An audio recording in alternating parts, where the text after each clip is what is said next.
In this video, you will see a 9-step-by-step demonstration how to tie a tie. This tie will be the typical Windsor knot tie. The first step is to put the tie around the neck. Make sure the wider side is on your right about 14 inches below the thinner side.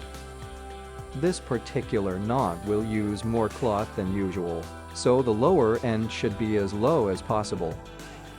Step 2. Cross the wide end over the thinner end. The wide end should now be on the left side. Step 3. Bring the white end up through the neck loop. Step 4. Bring your tie back down. Be sure to rest the wide end back on your chest to the left of the narrow end. Step 5. Fold the white end behind the narrow end. Step 6.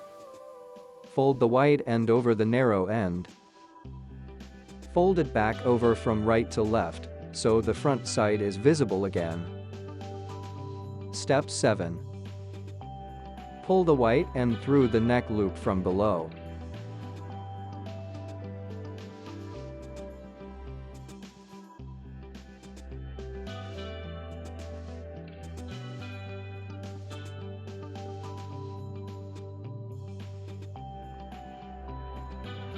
Step 8. Insert the white end through the front knot.